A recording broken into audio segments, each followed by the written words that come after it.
Hey, good morning. Welcome to the 5 a.m. Mester Scrum Show. Hope you're doing well today on this Wednesday afternoon. And today is Weed Team Wednesday. And I was reading a Slack post the other day, and somebody was mentioning how their company got rid of all the Scrum Masters, and then the team has to fend for themselves. How do you prepare for that? What do you do? And it made me think about it. It's always good to think that way as a Scrum Master or an Agile coach or consultant, to be honest with you, or anybody like that, or anybody on a team. What do you prepare for in the future? How do you prepare for a departure? As a project manager, I did it all the time, my whole entire career. So it wasn't a big, crazy thought in my head because it's just the way the world of project management operates. So I wanted to talk about that a little bit today, preparing it and give it a challenge that in 2024, if you're a Scrum Master, Agile coach, what are you doing to prepare your team for your departure? And maybe it's a good thing. Maybe you got a promotion. Maybe you got a new job and you got a chance to go someplace different, do something different. Is your team ready for that? Have you done your job to prepare your team for your departure? Because maybe it is on your terms. Maybe it is something that you want to do and go do something different. So we're going to talk about that a little bit today. And I think I'm going to hit this topic a couple times throughout the month of January and kind of say, are you preparing your team? So it's a 5 a.m. Mester Scrum Show. I am Greg Mester, Scrum Master and Agile Coach. And we talk about Scrum and Agile in a very practical and tactical way. So you can bring value to your customer, not work crazy hours, bring that value to your customer, and have a little fun along the way. And hope at least you teach your teams to have a little fun during the week, and they don't have to be, oh my God, the Scrum Master's gone, so we can't have any more fun. I hope you get away from that a little bit. So let's talk about this. What's the scenario? So the company comes in and decides they don't need Scrum Master, because I hear a lot of talk about that. And now the teams don't have Scrum Masters. Or you're the Scrum Master and you got a good job opportunity at another company or another place, and it looks like a real good job opportunity, and you want to take it, right? Do you not take it because you have not trained your team to operate or work with them to become self-organizing, self-managing to a point? Question for you. So if you haven't, then let's talk about it. Let's get that done in 2024. So if you have a team, and even any team you pick up from day one, it should be that way. Like daily, let's talk about this. Daily scrums, how they do it. Get into a rhythm every day. Get in the same way. Doing it the same cadence, let's say, so that anybody on the team can do it. How do you prep for that, right? So we're going to talk about that a little bit in different things, but really look at what you do as a Scrum Master. Look at the things that the team should be able to do. I'm not saying they're going to teach each other Scrum, because maybe they're not trained in Scrum. Maybe that's, they hire new people, then that's the company's job to make sure everyone's trained in Scrum, or at least set it up where you got a new hire on the team. The team can easily direct the new hire on where the policies are, the team norms, definition done, definition ready, stuff like that, that should be set up in a place that anybody can access and they all know where to go get it. So when they do get a new person to come on board, they don't need the Scrum Master to point the person to the new thing. Other people can do that. Or I give you better. Maybe you develop a buddy system, and buddy applies for girls and guys and everything in between, where they partner up when you got a new hire. How do you do that, right? So these are the kind of things you can lay in place as a Scrum Master, where the Scrum Master is not directing people on what to do. So let's take a couple things. Let's take daily Scrum. How can you do that? Well, pre Big Bang on 2020, I used to just call into meetings because it was all face meetings, and have the people in the room run the meetings, right? And do it. And I would just listen and monitor and tell them I'm just going to hang out.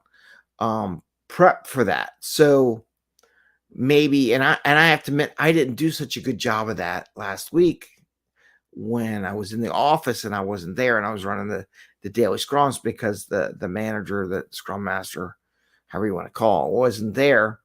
I should have set it up ahead of time, but maybe you do some plants. Maybe you have somebody, can you do me a favor and run daily scrum and get through? So make it an agenda item that everybody on the team runs the daily scrum, and say, look, and you talk to them ahead of time. It's like, hey, I would really like you to run the daily scrum. Um, I'm going to be there, but I'm not going to run it. Can you run it? And have everyone on the team do it. Do it at first, run through it so they know what it's like. Maybe 6 months from now, you do it again. Maybe every 6 months, you do a monthly cycle of everyone on the team running the daily scrum. There you go. Now they all know how to do it, what it's like. They can function. They don't need you to do it. At some point, it'd be great. In person, it's a lot easier to do the daily scrum because you're all standing there and you go around the circle. Remotely, it's a little more difficult because sometimes you got to call people's names, or everyone is on the who's there, who's not there, going through the list of everyone's who's available, because the Zoom or the whatever system you're using reorients people in the list on the screen, so they're never ever the same. So knowing who would be next would be very difficult. And what you see on your screen is different from someone else sees on somebody else's screen.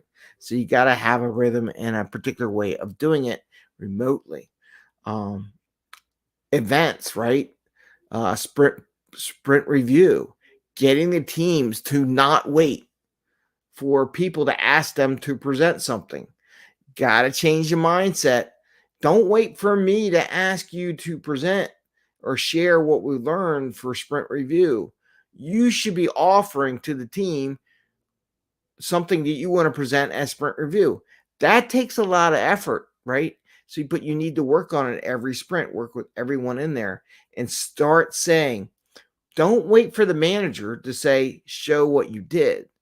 Offer what you think would be interesting during a sprint to share with what you did to the team, right? So those are the kind of things that they need to share and learn. The retrospective is the retrospective.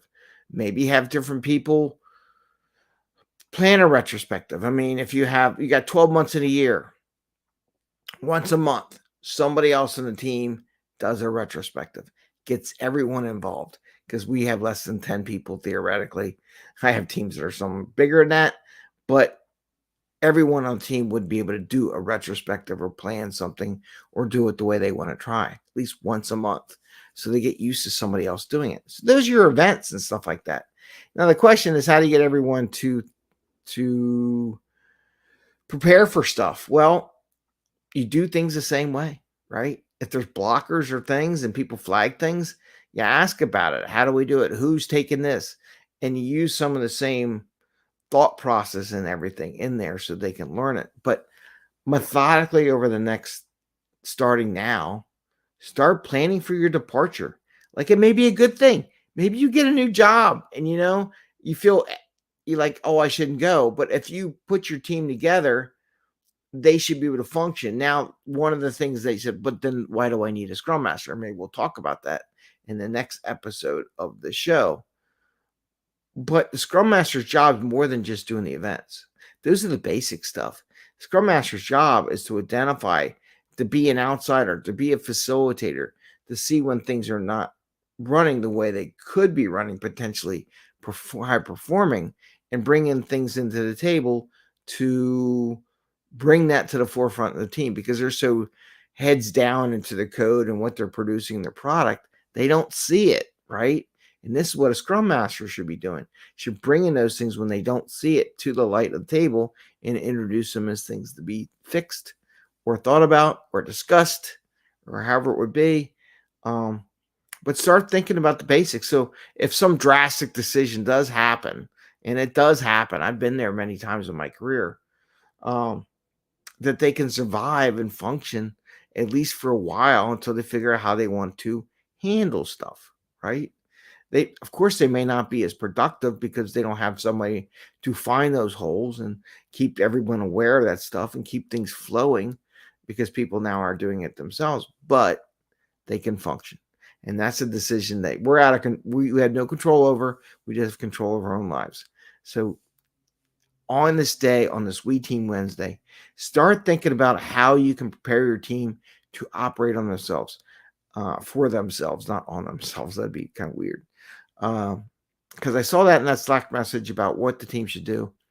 And I'm thinking at that time when they asked that question post decision, well, everything should have been put in place way before that position occurred. right? You always train, you always coach your teams, you always scrum master teams for your departure, because maybe you get two teams, maybe you get a promotion, maybe somebody leaves.